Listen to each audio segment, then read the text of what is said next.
Amen. Purihin po ang ating Panginoon. Okay, 1 week na lang po ay celebration na po natin ang ating pong anniversary. At kami po sa Sariaya ay bali 4 na van na magbabiyahe po papunta dito. Ang Louisiana naman po ay makakakuha po sila ng isang malaking sasakyan sa lugar ng Louisiana sapagkat ang mga sasakyan po doon ay hanggang 40-seater, ay isang jeep lang yon pero 40-seater po. Kaya isang sasakyan lang po sila pero marami po ang lulan. Kaya excited na din po kami. Excited na po ba kayo para sa ating anniversary? Ayan, amen. Purihin po ang ating Panginoon sa kanyang kabutihan at katapatan at patuloy po nating nararanasan ang kanya pong pagkilos ng makapangyarihan sa ating mga buhay. Kaya sa Diyos ang kapurihan, sa Diyos ang lahat ng kapasalamatan. Amen. Handa na po kayo para sa salita ng Panginoon? Yes, amen. Salamat po. At ngayon po ay hilingin ko po kayo na magbukas ng inyong Bible sa aklat po ng Ruth. Ang babasahin po natin ay nasa chapter 1. First 6 verses ng chapter 1.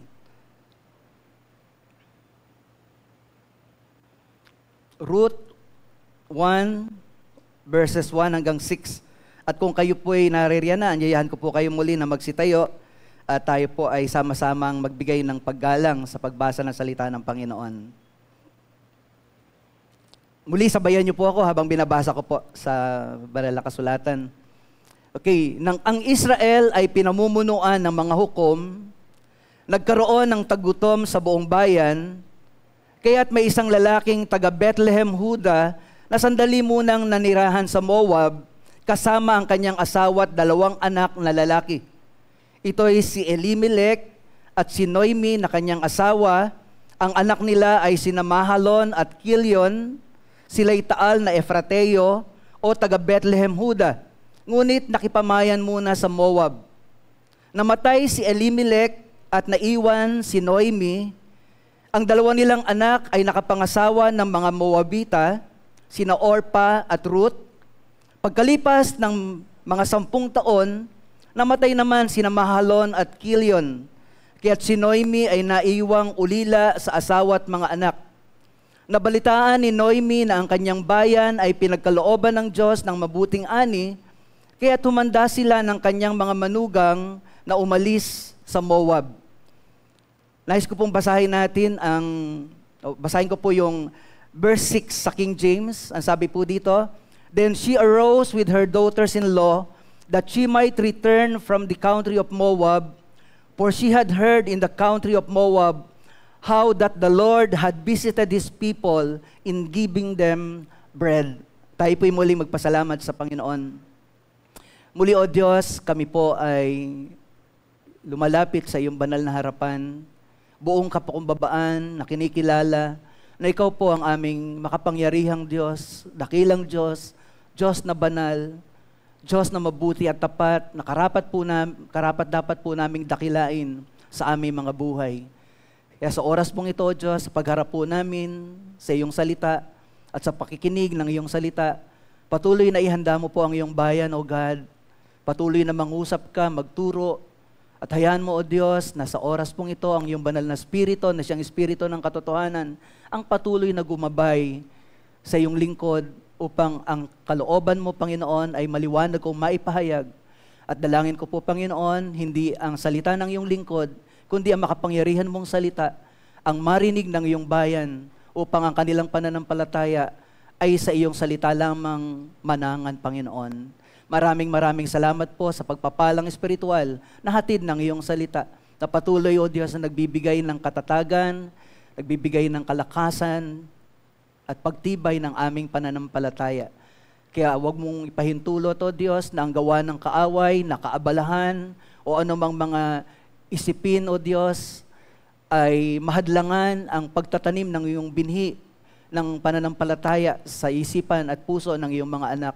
Bagkus, O Diyos, hayaan mo, Ama, na sa oras pong ito, anumang kaabalahan ay tunay nga na maiwaksi at tanging ang presensya mo lamang ang pagtuunan ng pansin ng iyong mga lingkod na naririto upang ikaw ay sambahin at dakilain sa lugar na ito.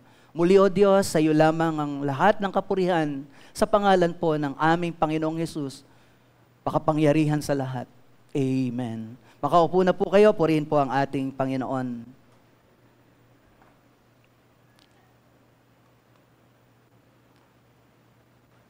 Sa ating panahon po ay very familiar na po tayo sa lugar ng Bethlehem. Pag narinig po natin ang Bethlehem, alam na po natin na dito po isinilang ang ating Panginoong Hesus at ang Bethlehem din po ay bayan ni David. At pag tinignan po natin ang ibig sabihin ng lugar na Bethlehem, ang ibig sabihin po nito ay house of bread. Beth, house, at Lehem is bread. Kaya yung Bethel, house of God, ang ibig sabihin. Pero dito po sa bahagi ng banal na kasulatan na pinag-aaralan po natin, mapapansin niyo po na sa verse 1 ay sinabi po na nagkaroon po ng matinding tagutom sa Bethlehem. Na kung tutuusin, ang Bethlehem ay tahanan ng tinapay, pero doon sa tahanan ng tinapay ay walang tinapay. No bread in the house of bread.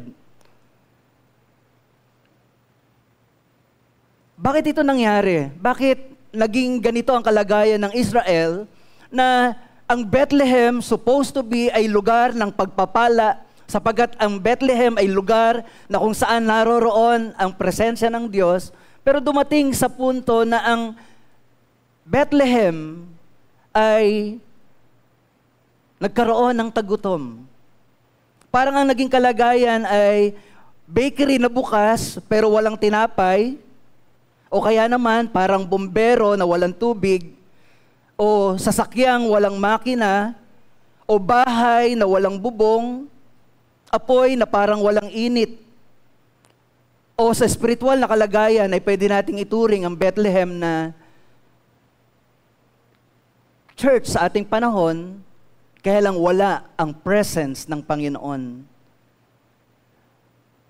No bread in the house of bread. Kaya ang tanong, bakit po nangyari na doon sa tahanan ng tinapay ay walang tinapay? Makikita po natin yung hint doon sa tanong na ito, yung sagot ay nasa verse 1. Ang sabi po ng verse 1, nang ang Israel ay pinamumunuan ng mga hukom, nagkaroon ng tagutom sa buong bayan. So ang hint po dyan ay sinasabi sa atin na nangyari ang kwento na yan noong panahon na ang Israel ay pinamumunuan ng mga hukom, or yung tinatawag nating mga judges. So nangyari po itong famine na ito, itong tagutom na ito, nung ang mga hukom ang naghahari o namumuno sa Israel. Now, what does the time of judges characterized during the time of, o doon sa panahon na yon ng mga Israelitas sa time ng mga judges? Makikita po natin ang larawan ng Israel nung ang Israel ay pinamumunuan ng mga hukom. Ayon po sa Hukom chapter 21 verse 25, ito po ang description ng Israel noon under the judges. Nang panahong iyon ay wala pang hari sa Israel, ginagawa ng bawat isa ang lahat ng kanilang magustuhan. So, dahil po sa panahon na yon, wala pong pamantayan, walang hari na namumuno. Ang namumuno po ay mga hukom or mga judges. Kaya naman ang mga tao po, kung ano ang gusto nilang gawin, kung ano ang gusto nilang maibigan gawin, yun po yung kanilang ginagawa. Ibig sabihin, wala pong standard ng morality. Kung ano yung tingin ng isa na mabuti para sa kanya, yun ang kanyang ginagawa. Ang sabi po sa English, in those days, Israel had no king. Everyone did as they saw fit. Kung ano yung nakikita nila na sa tingin nila ay tama. Ibig sabihin, ang pamantayan nila ay hindi ang pamantayan mula sa Diyos. ang kanilang pamantayan sa kanilang pamumuhay ay yung sarili nilang standard.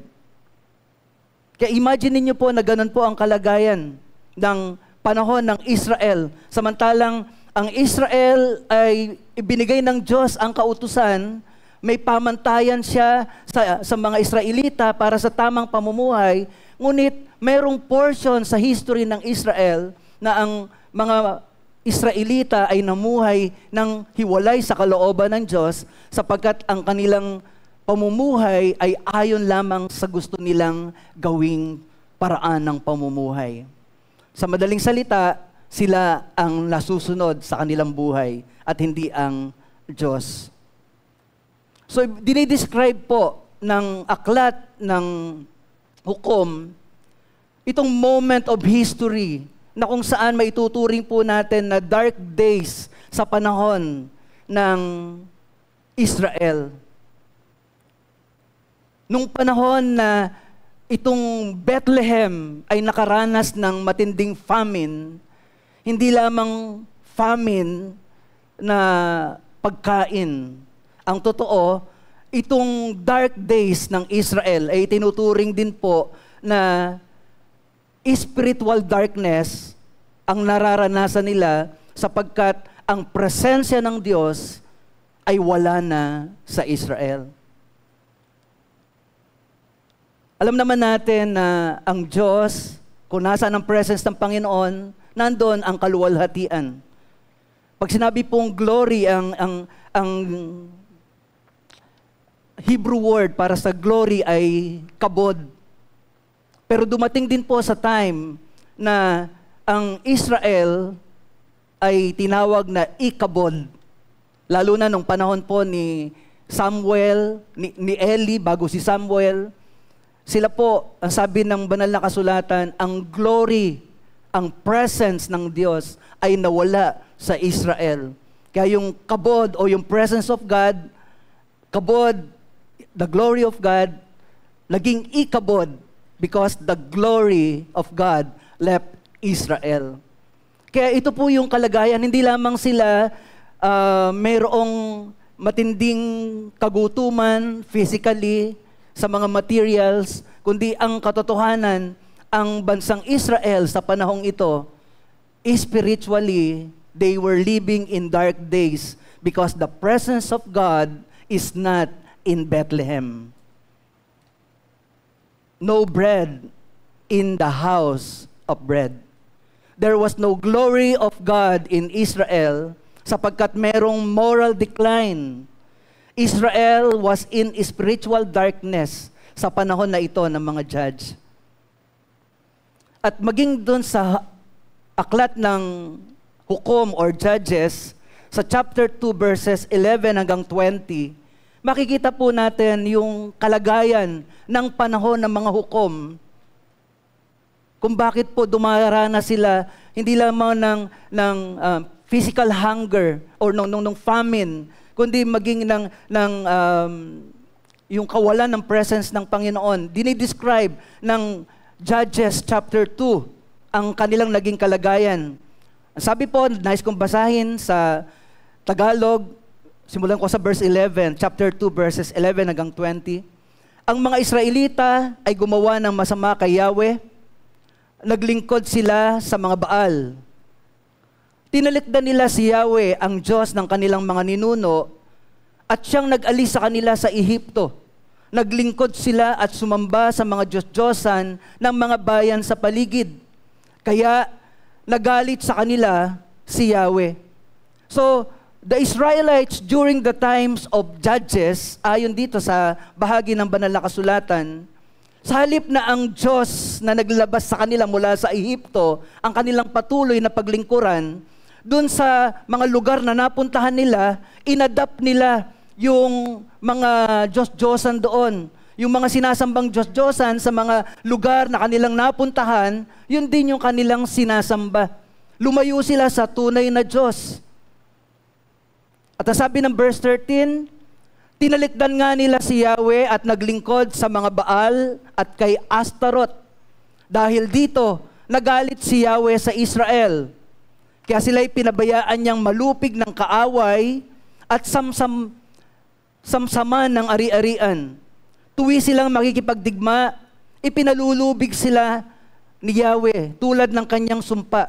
Ano pa't wala silang kapanatagan. So mapapansin niyo po, kahit anong pagsisikap ng Israel, dahil ang kanilang pamumuhay ay taliwas sa kalooban ng Diyos, sa halip na ang Diyos na nagligtas sa kanila mula sa Ehipto, yung tunay na Diyos, ang kanilang patuloy na paglingkuran, nananatili sila doon sa pamumuhay na sumasamba sa mga Diyos-Diyosan, kaya anumang pagsisikap nila ay walang katagumpayan. Every time na meron po silang mga gagawin, ang sabi, pinababayaan sila ng Diyos na malupig ng kaaway. At kapag marami na yung kanilang mga ari-arian, sasamsamin lang ng mga kaaway. So ganun po yung nangyayari. Hindi ho ibig sabihin na ang Diyos ay pinapabayaan sila, hindi po. Ang dahilan po ay sa kanilang pagtalikod sa ating Diyos. Kaya nga sabi po, kahit na alam nila, nakasama nila ang Diyos, ngayon po napapansin natin, again, pinatotoo nga ni Sister Senen, nalalagay na naman sa mabigat na sitwasyon ng Israel and napakataas ng alert ngayon, alert level. Kumbaga, bawal nang pumasok at bawal na ring lumabas ang mga residente sa Israel sapagkat maigting po ang labanan ng Iran at ng Israel. At ang Russia ay nagbabanta naman po sa mga kanugnog na mga bansa maging sa US. Na ang sabi ng Russia at ng ibang mga bansa na may kaugnayan or kakampi ng Iran, ang sabi nila, kung sino man ang makikisali, makikisawsaw sa labanang ito, ay hindi babaliwalain ng Russia. So meron pong matinding labanan na nangyayari ngayon. At nung panahon po na yon, ang Israel po very common sa kanila yung giyera. Hindi nyo na po matatakot ang Israel sa giyera. Araw, kumbaga pagkain na po nila yan. Sanay na sanay po sila sa giyera. Kaya lang ito po ang mahirap.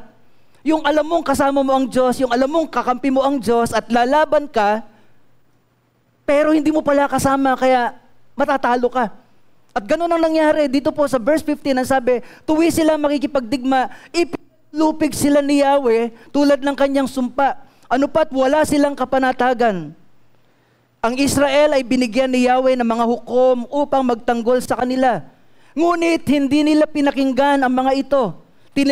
Tinalikdan nila si Yahweh at naglingkod sa mga Diyos-Diyosan. So kahit meron ng mga hukom, kung sa panahon natin, merong mga rulers, merong mga mayor, may mga governors, pero sa kabila na merong mga nagga-guide sa kanila ng mga judges, matitigas ang ulo ng mga Israelita, hindi rin nila pinakikinggan ang mga sugong hukom ng Diyos sa Israel.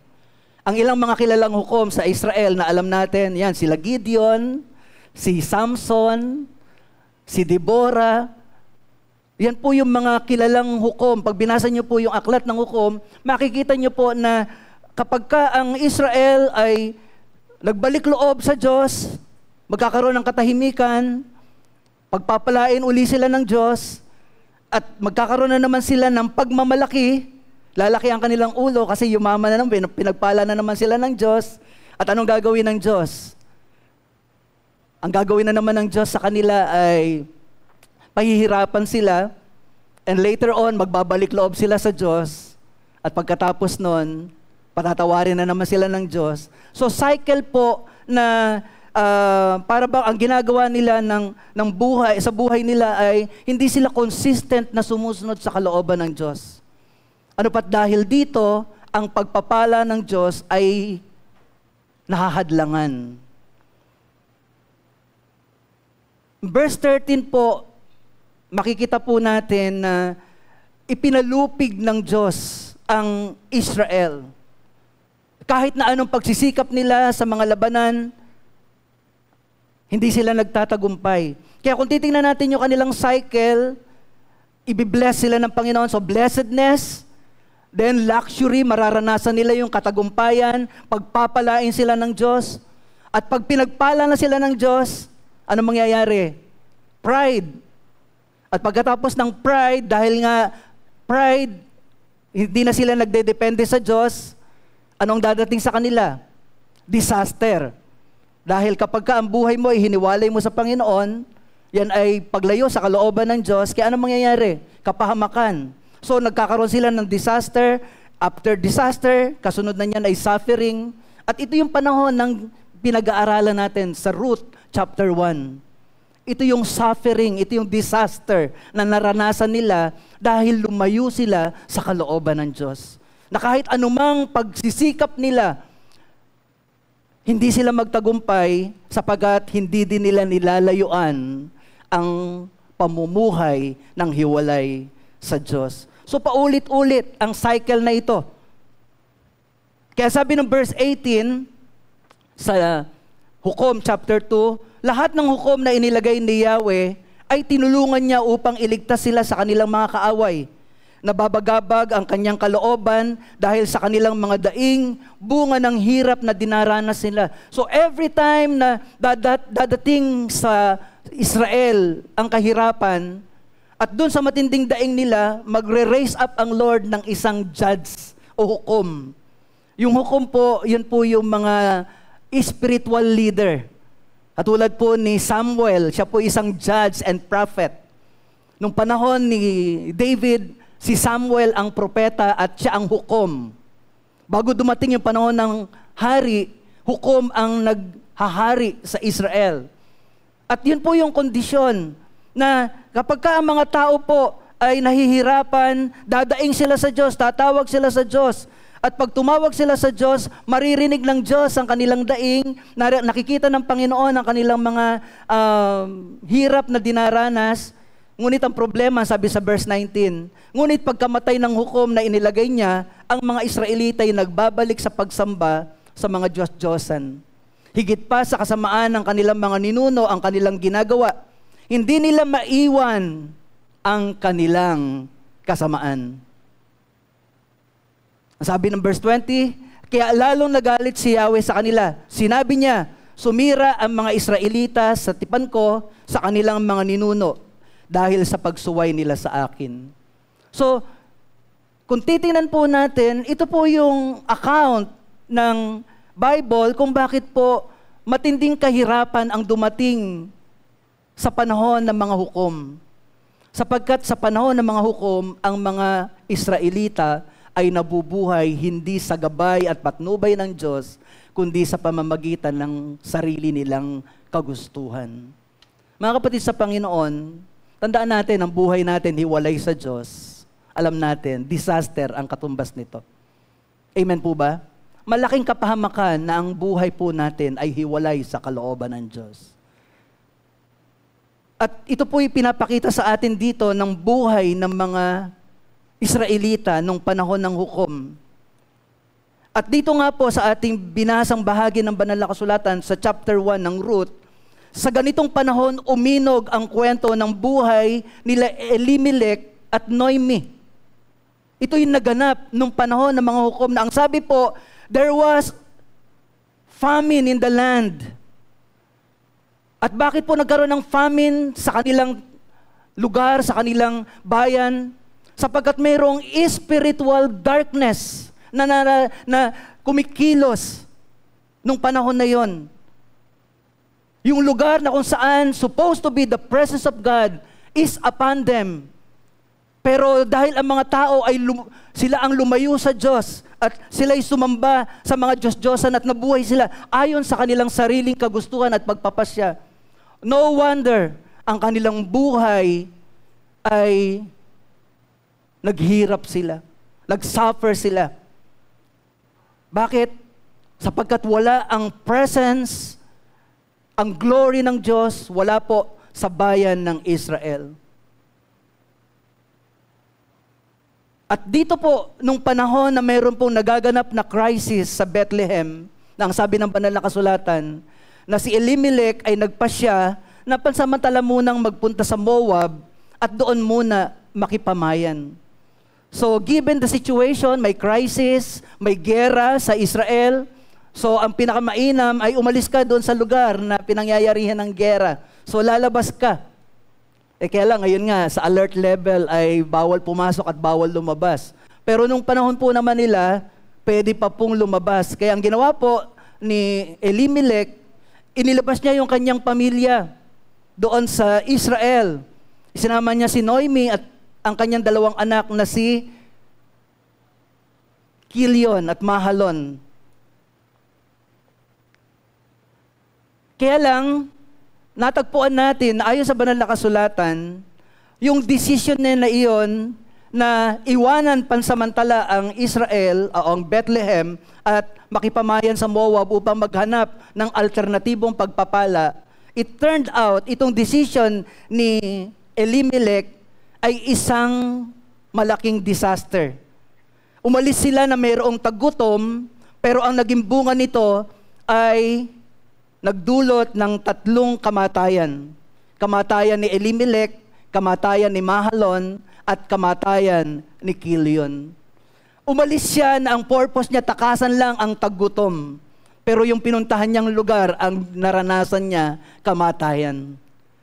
Now, ano ibig sabihin nito mga kapatid? Mamaya po maunawaan natin kung gaano kahalaga na kahit ano man ang nararanasan natin kapag tayo'y kabilang sa pamilya ng Diyos, sa kanyang church, napakahalaga na maging faithful tayo sa kalooban ng Diyos. Na anumang sitwasyon, walang alternatibo na lugar ng pagpapala maliban sa kanyang iglesia, ang church.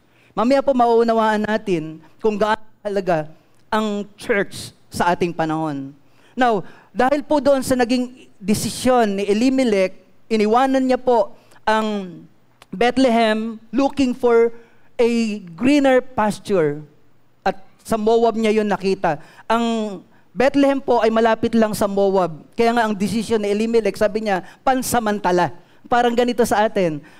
Yung ibang mga magulang gustong ibigay yung maayos na pamumuhay ng kanyang pamilya. Yung iba nag-a-abroad o kaya nakikipamaya, nakikitrabaho sa ibang mga probinsya. Parang ganito yung naging pasya ni Elimelech nung panahon na yon.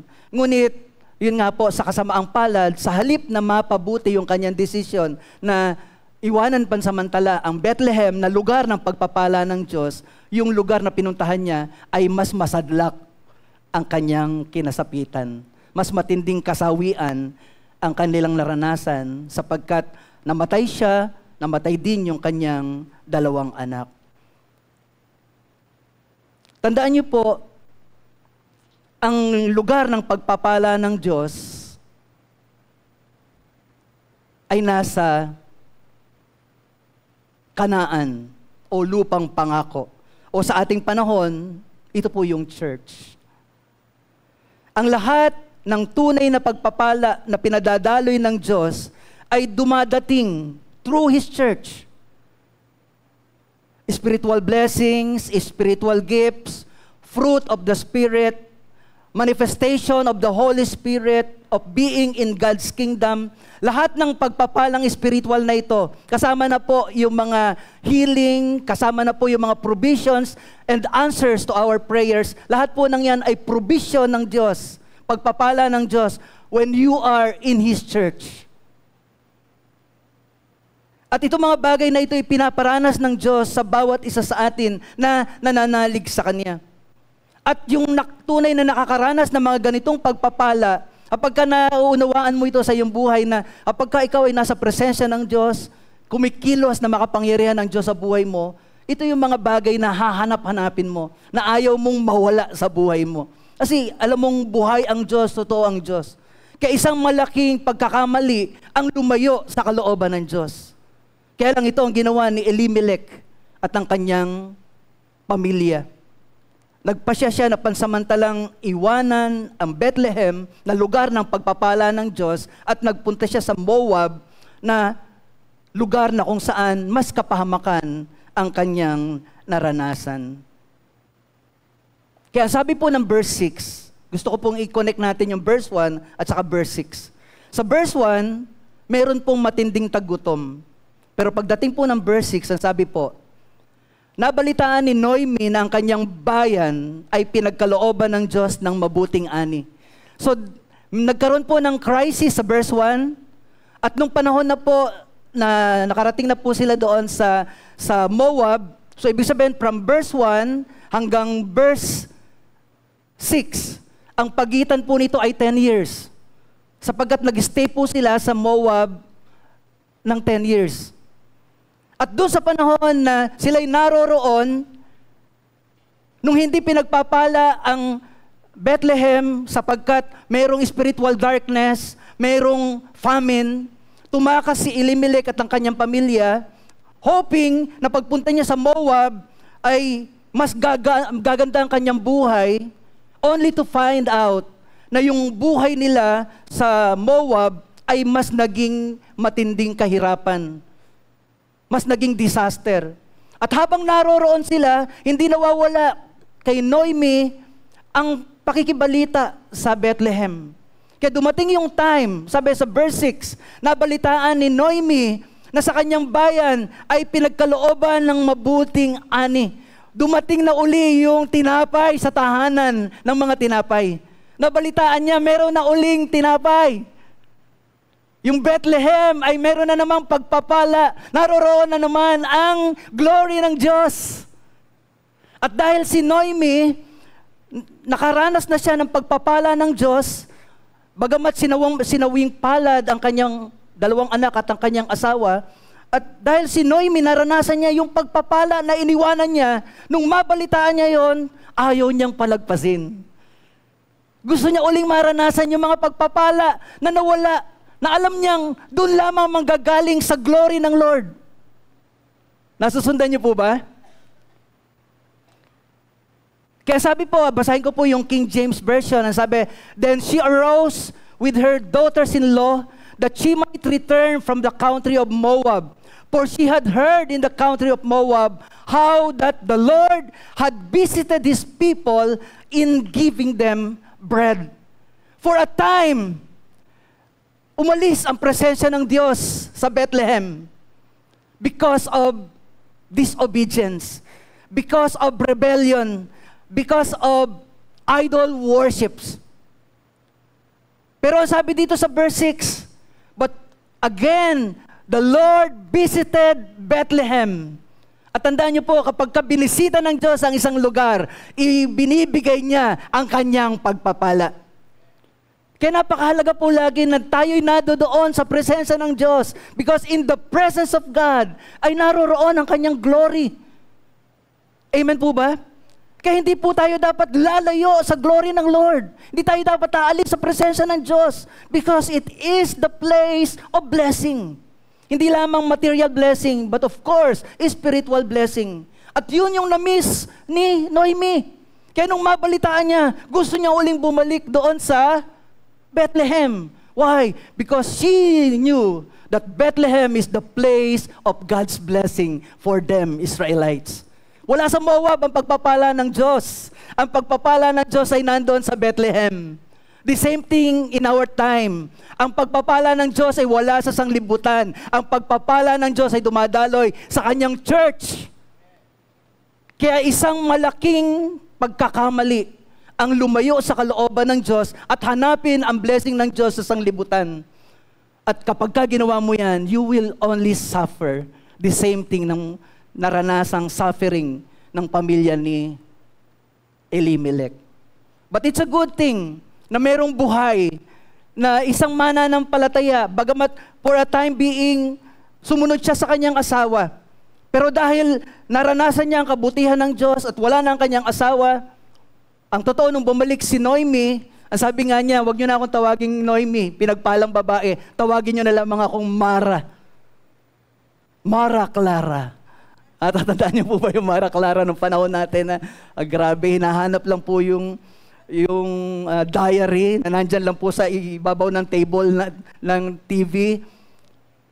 Ewan ko kung ilang buwan o taon yon na yung kwento ay tumagal ng tumagal. Nandun lang po yun, pero hook na hook po tayo. At yung hirap na naranasan po ni Mara, ay ganun po ang tunay na meaning ng Mara. Bitter life, mahirap na buhay. Kaya mismo si Noemi, in-acknowledge niya yung naging kalagayan niya. Nung umalis siya sa presensya ng Diyos, sa halip na mapabuti siya, sa halip na maging pagpapala siya, nakita niya, hindi na ako yung pinagpalang babae. Tawagin niyo na lang akong Mara, sawing palad. Pero kahit na, nagpasya pa rin siya na bumalik. Kasi gusto niya uling patuloy na maranasan yung nawalang glory. Yung nawalang pagpapala na tinakasan nila, alam niya, muli niyang mararanasan kapag ka siya ay nagbalik sa tahanan ng mga tinapay. Amen po ba? Kaya sabi po dito, she arose with her daughters-in-law that she might return from the country of Moab. Ano yung decision niya? For she had heard in the country of Moab how that the Lord had visited His people in giving them bread. Hindi dumating yung pagpapalang hinahanap niya doon sa Moab. Still, yung pagpapala na ipinagkaloob ng Diyos, hindi dumaloy sa Moab, kundi ibinalik ng Diyos sa Israel, sa Bethlehem, sa tahanan ng mga tinapay. Bakit? Sapagkat muli, ang Israel ay nanumbalik sa Diyos. Ang pangkaraniwan nilang ginagawa, lalayo sa Diyos, later on, magsisisi at ibabalik ng Panginoon ang pagpapala sa kanila. At ang maganda mga kapatid sa ating panahon, sabi po ng banal na kasulatan sa aklat po ng Juan chapter 6, verses 32 hanggang 35, Jesus being the bread of life, there will be always bread in the house of bread. Sapagkat ang ating Panginoon ang tinapay ng buhay. Ang sabi po ng verse 32, sumagot si Jesus, dapat ninyong malamang hindi si Moises ang nagbigay sa inyo ng pagkaing mula sa langit, kundi ang aking Ama. Siya ang nagbibigay sa inyo ng tunay na pagkain mula sa langit, sapagkat ang pagkaing bigay ng Diyos ay yaong bumaba mula sa langit at nagbibigay buhay sa sanglibutan. Sabi, Ginoo, wika nila sa verse 34, bigyan po ninyo kami, bigyan po ninyo kaming lagi ng pagkain iyon. Ano sabi ng Panginoon sa verse 35?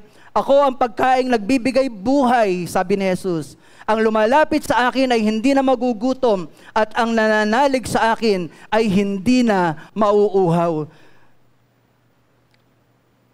Yung supply ng bread, hindi mawawala sa sino mang ang satisfaction ay natagpuan sa ating Panginoong Yesus. Ang sino mang lumalapit sa Panginoon, hindi na magugutom. Ang sino mang nananalig, hindi na mauuhaw. No wonder, sa panahon natin, sa church, hindi na po magkakaroon ng famine sa church. Dahil laging naroroon yung bread of life.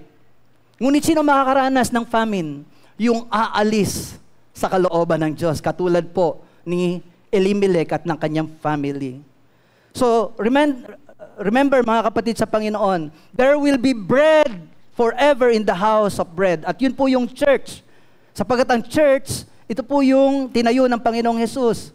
At kung makikita po natin na ang Bethlehem ay ito yung church sa ating panahon, spiritual Bethlehem, ano po ang itinuturo ng tagpong ito sa atin tungkol sa church? 3 bagay lamang po. Number 1,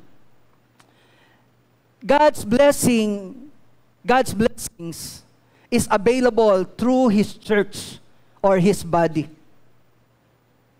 Kung paano ang pagpapala ng Diyos ay nandun sa house of bread, yung Bethlehem, ganun din naman sa ating panahon, tayo po ay pinagpapala ng Diyos dahil tayo ay kabilang sa Kanyang iglesia na Siya ang ulo at tayo ang Kanyang katawan. Tayo po ang spiritual Bethlehem, ang church. At ang sabi po ng Colossians chapter 2 verse 19, hindi sila napasasakop kay Kristo na siyang ulo at may kapangyarihan sa buong katawan na nagkakaugpong-ugpong sa pamamagitan ng kasukasuan at mga litid. Siya ang nangangalaga at nagpapaunlad nito ayon sa pag-unlad na ninanais ng Diyos. So ang sabi po ng talata, mayroong hindi nagpapasakop sa ating Panginoon na siyang ulo. At itong mga hindi nagpapasakop, of course, God's blessing is not available for them. Sapagkat ang blessing ng Diyos abundantly available sa church. At ito'y available sa lahat ng mga mananampalataya na nananatili sa kalooban ng Diyos. Katulad ng panahon ng mga hukom na wala ng tinapay sa tahanan ng tinapay sapagkat sila'y sumuway sa kalooban ng Diyos. Ngunit nung sila'y magbalik loob sa Diyos, muling binisita ng Diyos ang kanyang bayan. Ang sabi sa verse 6, God visited once again Bethlehem. At dahil dito, nung mabalitaan ito ni Noemi, bumalik siya sapagkat nakita niya, naroroon na naman ang presensya ng Diyos sa Bethlehem. At kung naroroon ang presensya ng Diyos sa Bethlehem, naroroon ang tunay na pagpapala. Colossians chapter 1 verse 18, ang sabi, siya ang ulo ng iglesia na kanyang katawan. Siya ang una, ang panganay na anak, ang unang nabuhay na muli, upang siya ang maging pinakadakila sa lahat ng bagay. So, makikita natin na sa ating panahon, ang pagpapala ng Diyos ay kanyang ibinuhos sa kanyang iglesia. At si Kristo ang ulo ng iglesia. At ang sinumang nagpapailalim sa pangunguna ng ating Panginoon, ang pagpapala ng Diyos ay available sa bawat isa sa atin. That's how the economy of God in God's kingdom operates. Sa kaharian ng Diyos, ang lahat ng bagay ay available. Ganun po, commonwealth po, pagka sinabing kingdom, lahat po ng naroroon, walang mahirap, walang mayaman. Bakit? Kasi po sa kingdom, pare-pareho, pantay-pantay. Lahat ng mga pag-aari na naroroon ay available sa bawat isa. Hindi lang ang mayaman, kundi kung mahirap ka man, available yan sa iyo. Kung mayaman ka man, available din yan sa iyo. Sapagkat pare-pareho ng pagpapala ang binibigay ng Panginoon sa lahat ng mga kabilang sa kanyang kaharian, in which the church is under the kingdom of God. Kaya kung ang Panginoon ang ulo at tayo ang kanyang katawan, ano po ang kailangan gawin natin upang yung pagpapala ng Diyos mula sa kanyang anak na si Jesus ay maranasan natin? Then, let's remain in the body of Christ. Manatili tayo sa katawan ng ating Panginoon.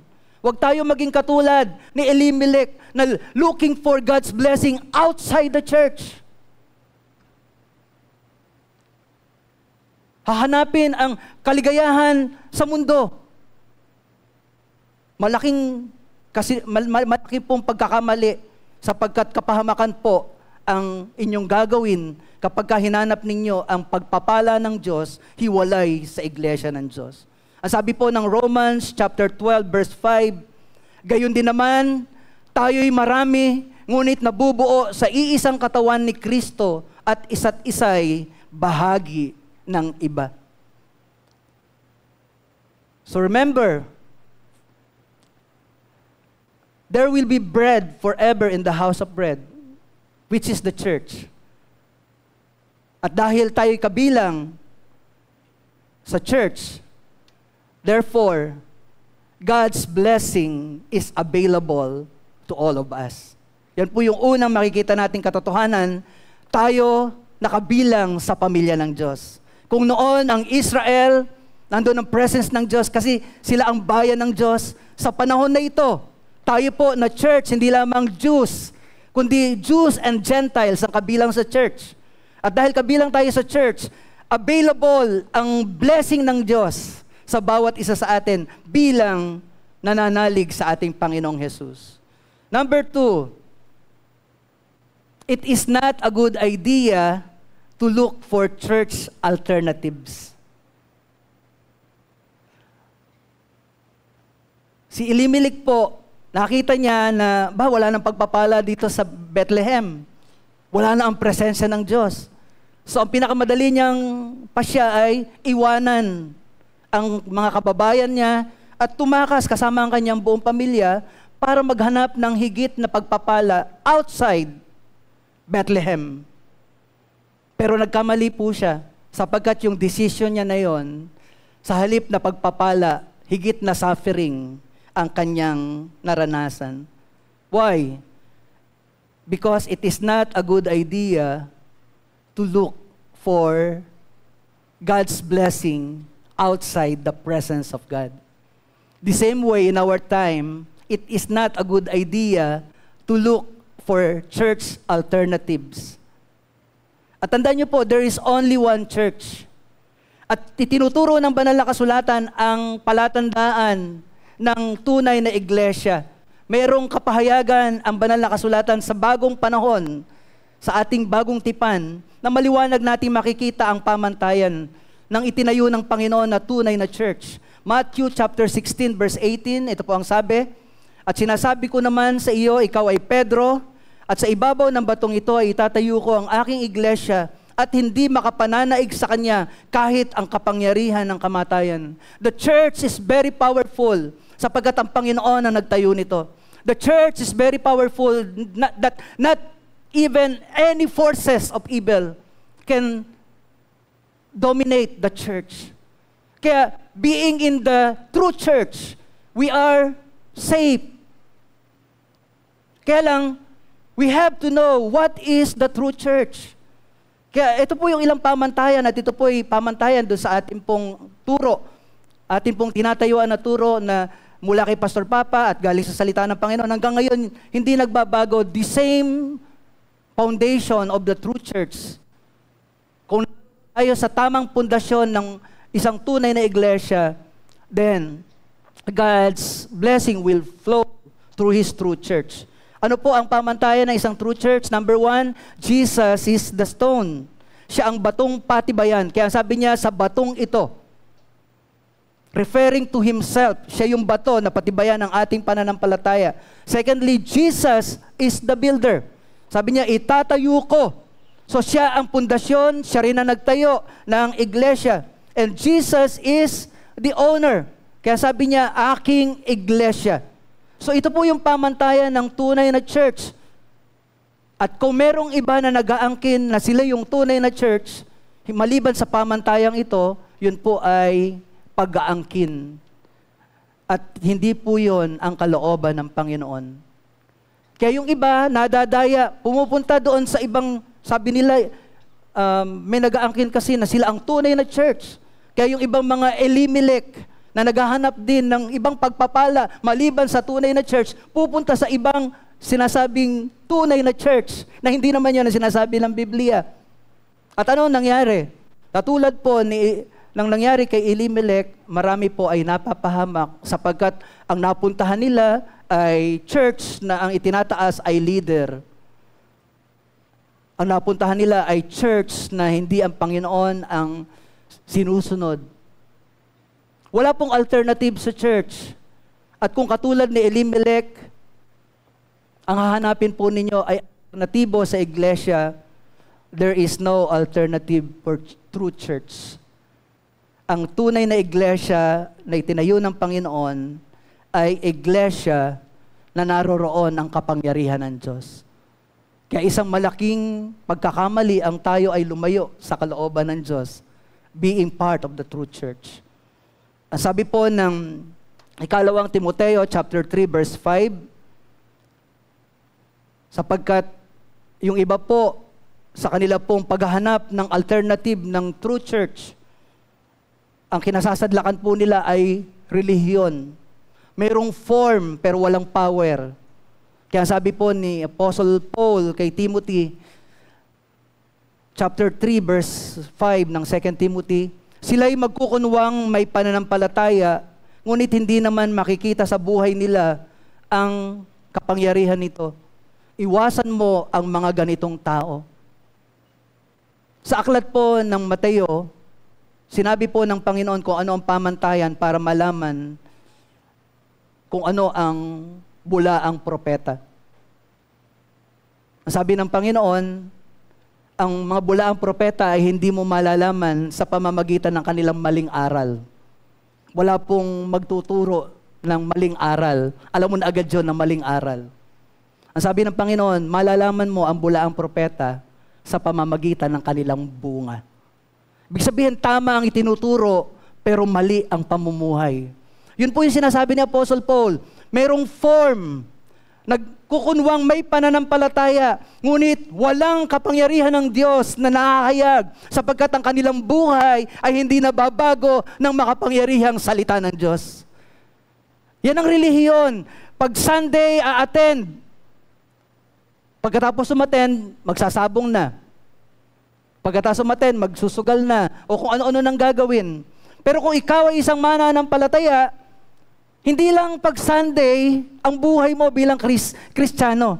Paglabas mo sa tahanan ng Diyos, lalabas ka na punong-puno ng kagalakan at ipamumuhay mo ang kalooban ng Diyos. Saan ka man naroroon, sa trabaho man yan, Kristiyano ka pa din. Sa school man yan, Kristiyano ka pa din. Hindi mo hinuhubad ang iyong pagka-Kristiyano. Bakit? Sapagkat ikaw ay binago ng kapangyarihan ng Diyos.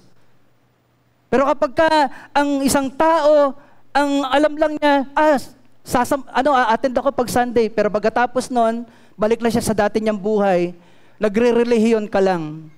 Hindi ka tunay na sumasampalataya sa Panginoon. Sapagkat ang tunay na sumasampalataya sa Panginoon, there is power, there is transformation of your life. Sabi po sa NIV ng 2 Timothy chapter 3 verse 5, having no form of godliness, but denying its power. At ang paalaala ni Apostle Paul kay Timothy, have nothing to do with them. Huwag kang makipag-isa sa kanila. Layuan mo sila. Yung mga tao na hindi kalooban ng Diyos ang ginagawa. Si Elimelech, naghanap po siya ng alternatibo ng supply ng tinapay. Naghanap po siya ng pagpapala sa ibang lugar. Ngunit nabigo siya sapagkat sa halip na makakuha ng supply ng pagpapala ng tinapay, ang naranasan po niya ay higit na trahedya. Why? Because he went away from the presence of God and looked for God's alternative in the wrong place. Brothers and sisters, the right place for God's blessings, the right place for God's purpose is in the church. Ang iglesia, ang lugar ng daluyan ng lahat ng mga pagpapala na nais ng Panginoon na ipagkaloob sa atin. Kaya dito po sa verse 6, ang sabi po nung malaman ni Noemi na bumalik na po ang supply ng tinapay sa Bethlehem, ano po ang nangyari sa kanya? He decided to go back to Bethlehem.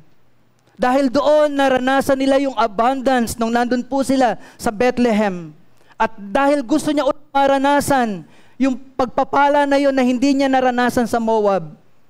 At hindi dadating sa Moab sapagkat ang place of provision is the church.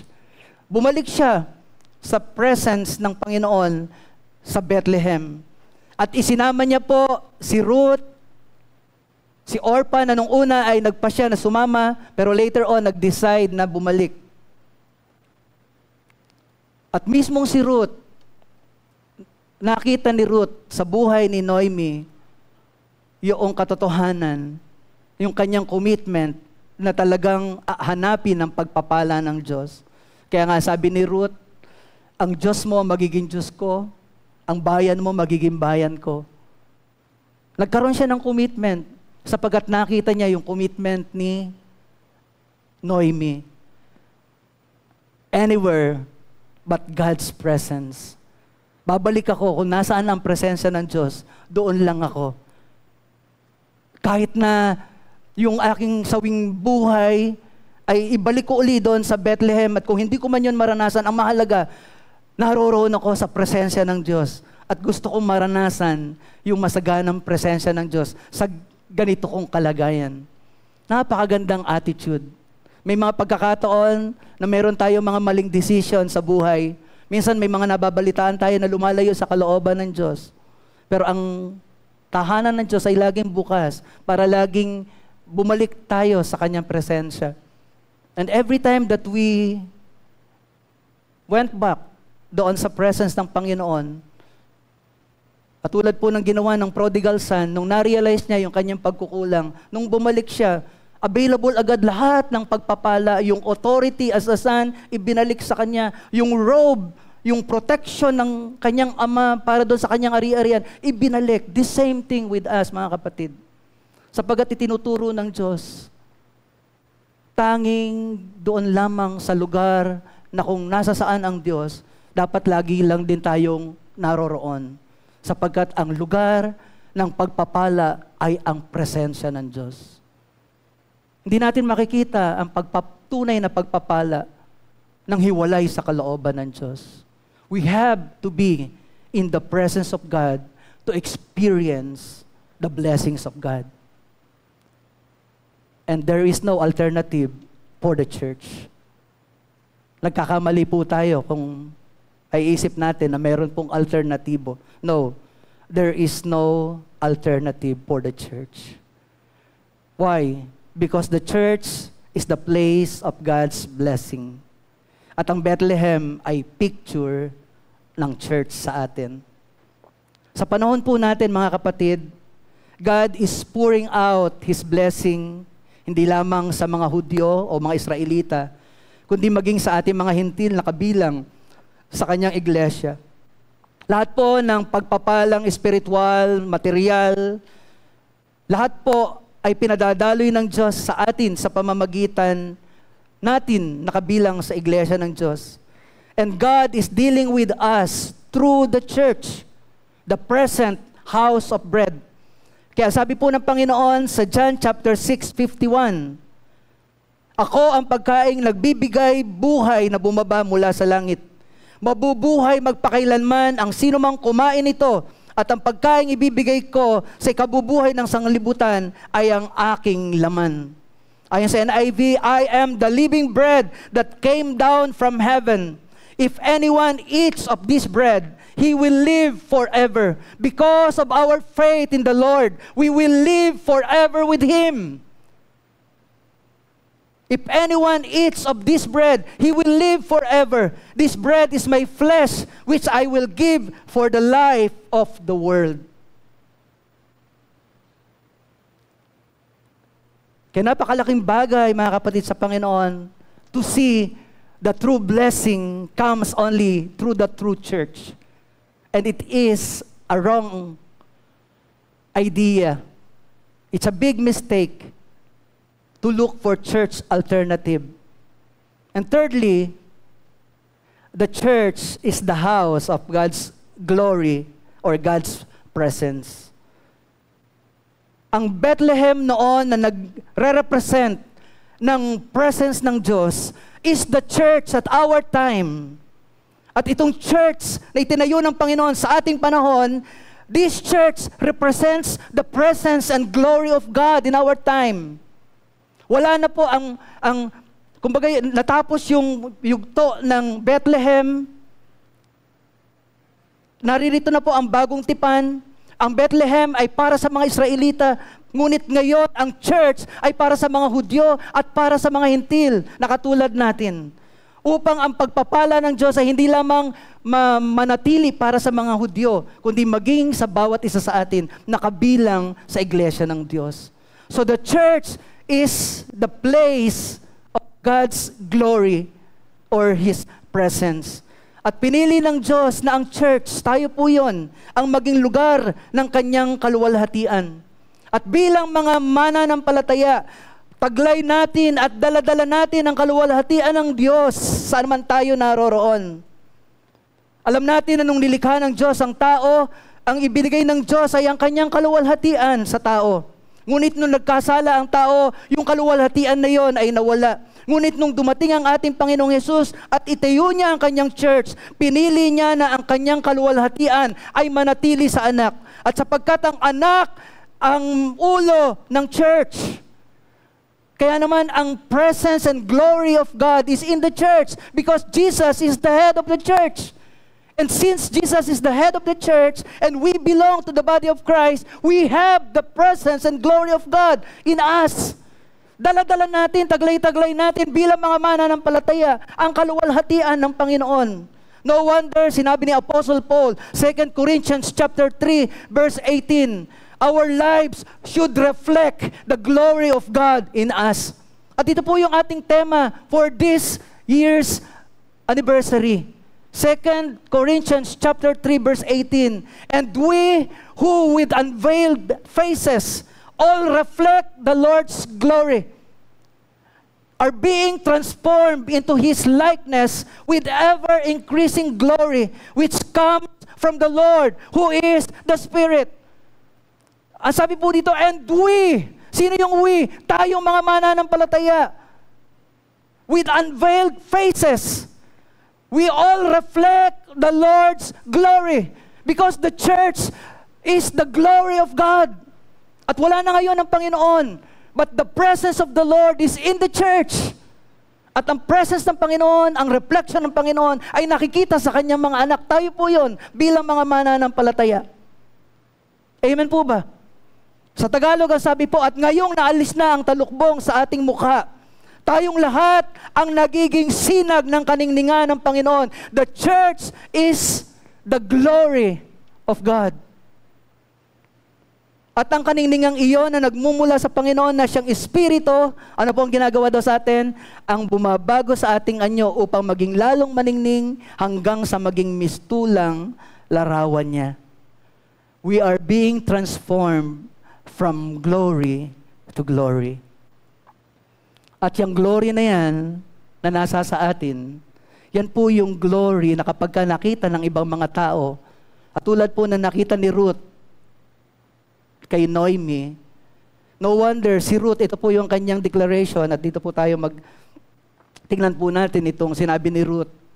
Sabi niya sa verse 16, huwag na ninyong hilingin sapagkat sabi ni Noemi, umuwi ka na, babalik ako na sawi sa aking bayan, pero ganun pa man, kahit ako'y sawi, babalik ako sa totoong lugar ng pagpapala sapagkat naroroon sa Israel ang Diyos. At nakita ni Noemi, ni Ruth, ang buhay ni Noemi kahit siya'y malayo, laging ang iniisip niya ay ang Bethlehem. Sa pupumulit ni Noemi na pauwiin si Ruth, si Orpah ay umuwi, pero si Ruth ay nagpasya na wag umuwi. Kaya sabi niya, ito po yung sagot ni Ruth kay Noemi, verse 16, huwag na ninyong hilinging iwan ko kayo. Hayaan na ninyo akong sumama sa inyo. Saan man kayo pumaroon, doon ako paroroon. Kung saan kayo tumira, doon din ako titira. Ang inyong bayan ang magiging aking bayan. Ang inyong Diyos ang aking magiging Diyos. Kung saan kayo mamatay, doon ako mamamatay. Doon ako malilibing. Gawaran ako ni Yahweh ng pinakamabigat na hatol. Kung tulutan ko malayo tayo, maliban na lamang kung paglayuin tayo ng kamatayan. The life of Noemi made a great impact sa buhay ni Ruth. Hindi dahil yumaman si Noemi sa Moab, kaya sabi ni Ruth, sasama ako sa iyo kasi kahit nasaan ka, pinagpapala ka ng Diyos. Hindi. Hindi yun ang nakita ni Ruth kay Noemi. Ang nakita ni Ruth kay Noemi, yung kanyang commitment sa Diyos. Na bagamat nagkamali sila mag-asawa, still, ninais niya na bumalik sa presensya ng Panginoon at manatili muli sa glory ng Lord na alam niyang tunay na source ng pagpapala. Anong ibig sabihin nito mga kapatid? God's glory in us should draw people closer to God through our lives. Huwag mangyari na dahil sa ating buhay, ang daming napipigilan na lumapit sa Panginoon. Kasi hindi nakikita ang luwalhati ng Diyos sa atin. Well, I don't know kung ano naging kalagayan ni Orpah kasi hindi siya sumunod. Marahil tisod siya kay Noemi. Pero si Ruth, naging matindi yung impact ng buhay ni Noemi kay Ruth. Kaya sabi ni Ruth, kung sino ang Diyos mo, yan din ang Diyos ko. Ang bayan mo, bayan ko. Kung saan ka mamamatay, doon din ako mamamatay. Why? Kasi yung glory ng buhay ni Noemi, nakita ni Ruth, nakarapat dapat sundan. Mga kapatid, sa umagang ito, papunta po tayo sa ating anniversary. At yun po yung ating team. Pinapaalala sa atin ng banal na kasulatan, we as a church, we have the glory of God in us. Na kapag nakikita ang glory ng Diyos sa atin, ito ba ang nagdadala sa atin? O ito ba ang nagdadala ng mga tao palapit sa Panginoon dahil sa ating mga patotoo? O ito ba ang Pag hindi nakikita ang kaluwalhatian ng Diyos sa kanyang church, ito ba ang naglalayo naman sa Diyos, sa mga tao na gustong lumapit sa Panginoon? Well, definitely, wala pong problema ang Diyos. Walang problema ang Panginoon. It is always the believers. Well, alam naman natin, hindi tayo perfect. Kaya minsan may natitisod sa bawat isa sa atin. Sa halip na susunod sa Panginoon, natisod, kaya hindi na lang sumunod. Kasi hindi nakita yung tunay na glory and reflection ng Lord sa buhay natin. Katulad ni Elimelech, maaaring naging ganun ang kalagayan. Hindi sila naging magandang patotoo, hindi sila nagtapat. Doon sa panahon ng pagsubok, lumayo sila sa kalooban ng Diyos. Pero ganun pa man, si Noemi, nakita niya yung kanyang pagkakamali. Kaya bumalik siya sa kalooban ng Diyos. At doon sa kanyang pagbabalik, may naisama pa siya, may na-witnessan pa siya, na meron ding malalim na commitment. Mga kapatid sa Panginoon, as we reflect God's glory in our lives, I believe God will allow our lives to be used for people to be drawn nearer to God. Sapagkat hindi ho po pwede na ang kaluwalhatian ng Diyos ang maghadlang papalapit sa tao. The more that we reflect the glory of God, the more that people will be drawn nearer to God. Kaya nga ang sabi po ng John chapter 12 verse 32, at kung ako'y maitaas na, sino magtataas sa Panginoon? Ilalapit ko sa akin ang lahat ng tao. As we, the church, lift up the Lord in our lives. Ang sabi ng Panginoon, ang pangako niya, papalapitin niya ang lahat ng mga tao. Saan? Sa Kanya. So ang trabaho po natin bilang mga mananampalataya, as His witness, let's reflect the glory of God in our lives. Makita yung sinag, yung kaningningan ng Diyos sa ating mga buhay, ng mga taong gusto nating dalhin sa kalooban ng Diyos. At kapag naitaas natin ang Panginoon ang magdadala sa mga taong ito, palapit sa Kanya. Amen?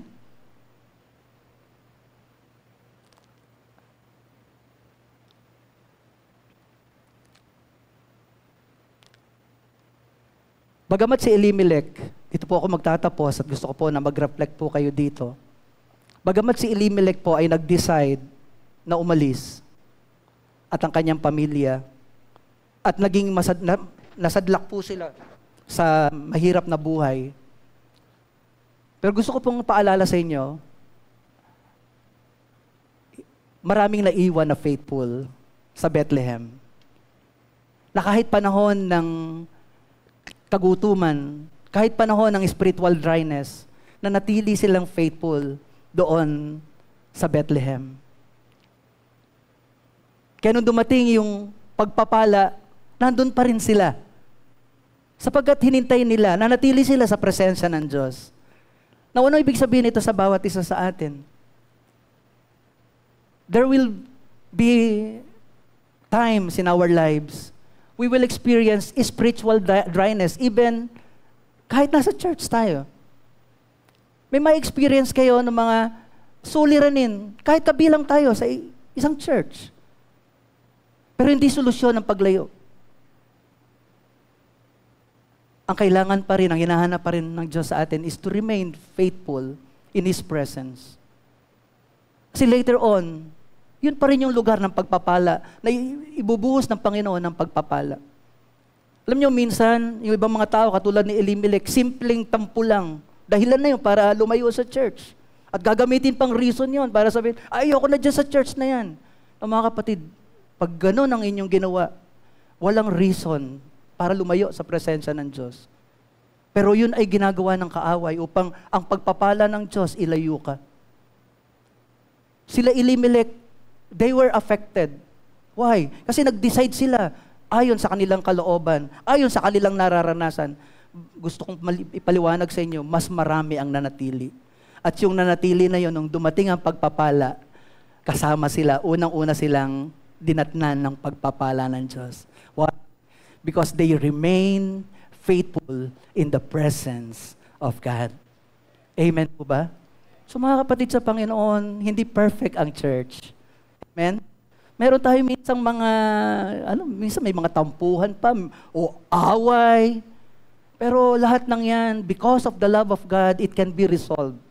As long as we recognize that God is the head and His love hovers over us, His Spirit is in us, and the Holy Spirit, yung fruit ng Spirit ay nasa atin, there will be room for improvement, there will be room for forgiveness. Sapagat yun ang iglesia, yun ang church. At mali yung kaisipan na iwanan ang presensya ng Diyos dahil lamang sa simpleng tampo, sa simpleng galit, o anumang tisod. The best thing to do is, whatever you are experiencing, remain faithful. Don't look at your fellow, but look at the perfection of the Lord, who is the source of real blessing in the church. Amen? Palakpakan po natin ang ating Panginoon. Hallelujah. Let's bow our heads and let's go to God in prayer.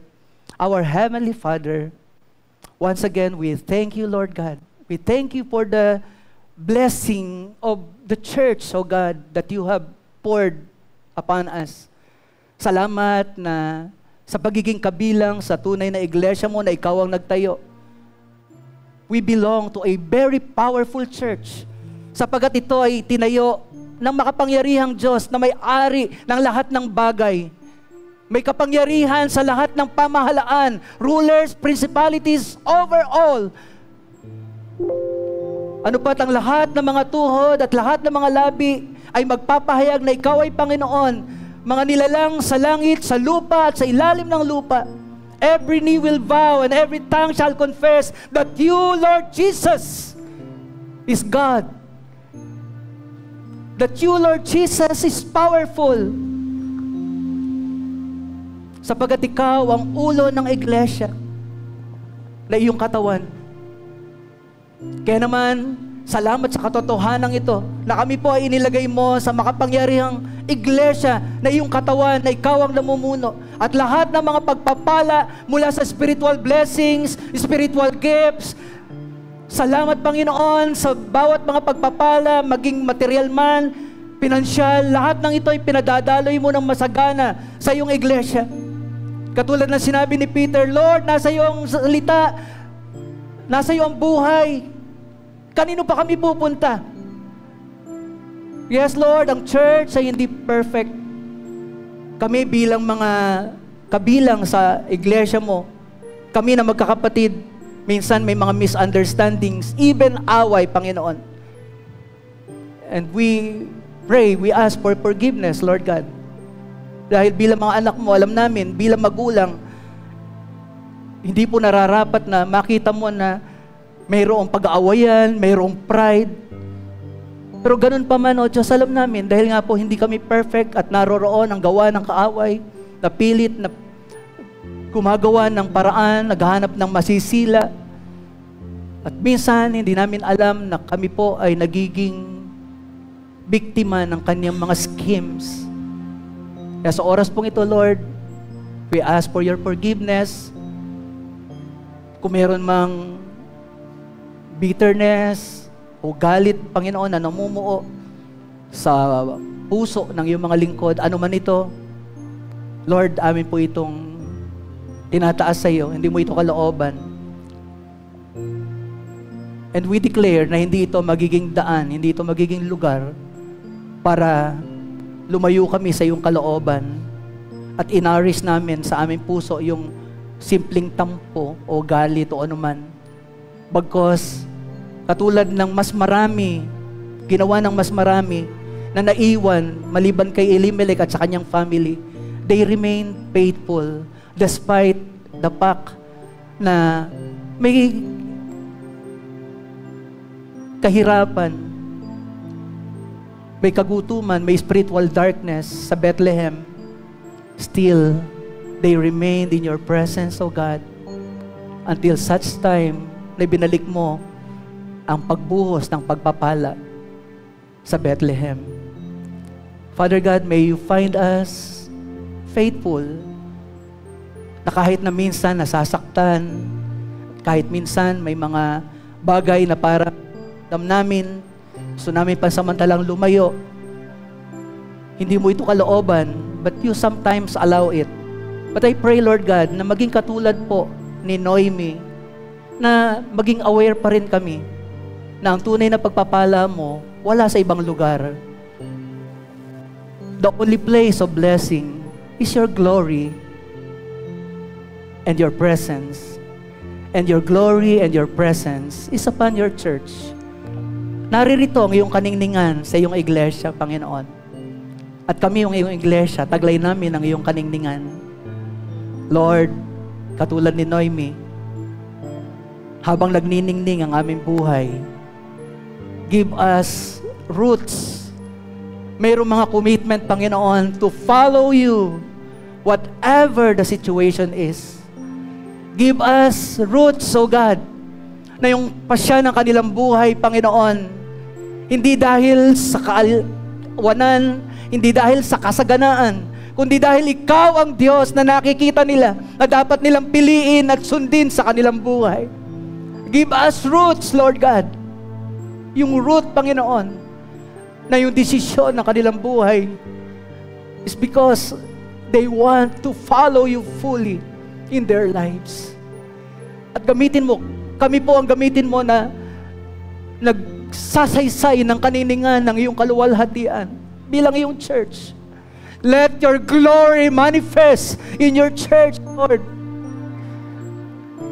Ito po yung aming pananagutan. Dala-dala po namin ang iyong kaluwalhatian. And it is our prayer that we reflect and manifest your glory in our lives. Upang yung mga root na nakatingin sa amin, they will decide to follow you because you are our God. Maraming salamat, O Diyos. Sa iyo ang kapurihan, sa iyo ang kaluwalhatian. Hallelujah. Thank you, Jesus.